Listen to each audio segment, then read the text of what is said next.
Hello, welcome to my channel. In this episode, I will be reviewing for you an African violet called Double Black Cherry. This is a vintage variety and a very beautiful one. It's one of my favorite vintage varieties. It was registered with the African Violet Society of America in 1960 under the registration number 1178. The name of the hybridizer of this variety is listed as Omaha AVC / Mrs. C. Anderson. I did some research in order to find additional information about the hybridizer because I'm always very interested in history, in the hybridizers, and unfortunately I was not able to find any additional information on this one. So please do comment if you know anything about this variety or this hybridizer. I really appreciate it. I can only guess that Omaha AVC might stand for Omaha African Violet Council. Please do correct me if I'm wrong. I always like to learn. I received this plant as a young plug from Bloom Lovers in Canada about 5 months ago in September last year. Double Black Cherry is a standard with dark green quilted foliage. Standards grow normally from 8 to 16 inches across a single crown, unless they are large standards and then they grow above 16 inches. Being a young plant, this Double Black Cherry has reached about 8 inches in diameter.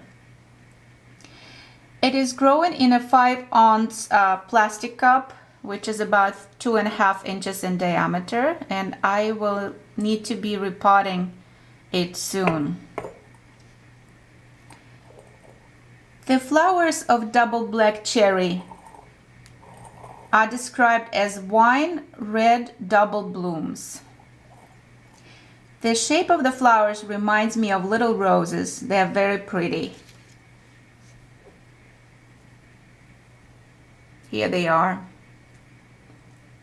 I like the petals. The layout of the petals looks exactly like the roses. They're so cute.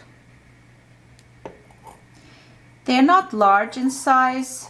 They're about 1 inch in diameter. Here they are in comparison to a dime coin.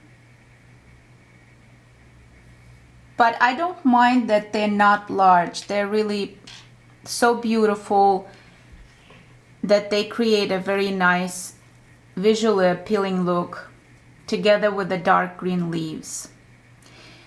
I also like the flower stems cascading around the rosette rather than standing tall.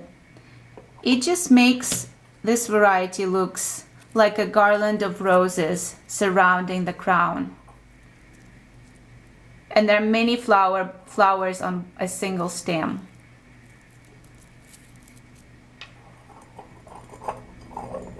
This is a very young plant, and I look forward for seeing more rows of leaves on it growing and the flowers cascading around them. That will be a sight to see.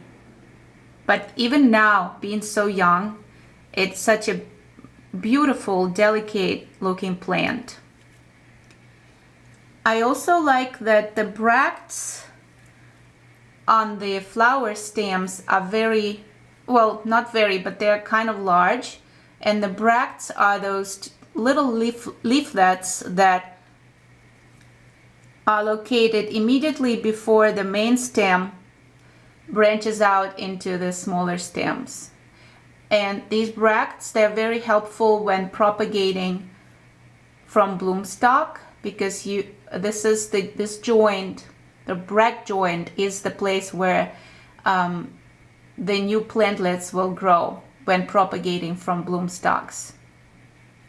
I made a video about it earlier. I used the Optimara Yellowstone variety for bloom stalk propagation in that video.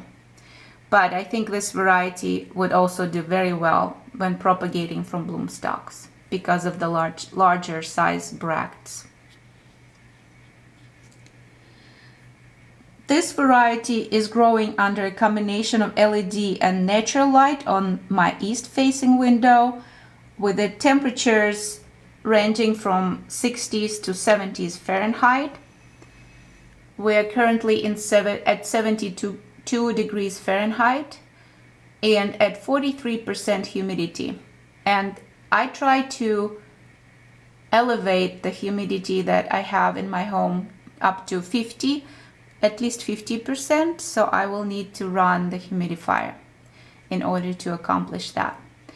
And I made a video about using a humidifier for my African violets earlier, so check out that video if you'd like to learn more about the humidity maintenance for African violets. This plant grows on a wick and it receives a small dosage of fertilizer. It receives 1/8 of a teaspoon per gallon of water of Dynagrow liquid plant food at the 7:9:5 ratio of nitrogen, phosphorus, and potassium.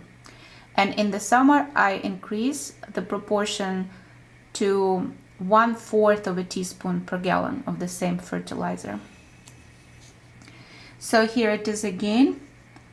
Double black cherry, a true vintage beauty. I hope you enjoyed it. I love this variety and I will always keep it in my collection. Thank you so much for joining me today. If you'd like to stay tuned for my future videos, and if you haven't subscribed yet, please subscribe, and I will see you again on the next episode of my African Violet reviews.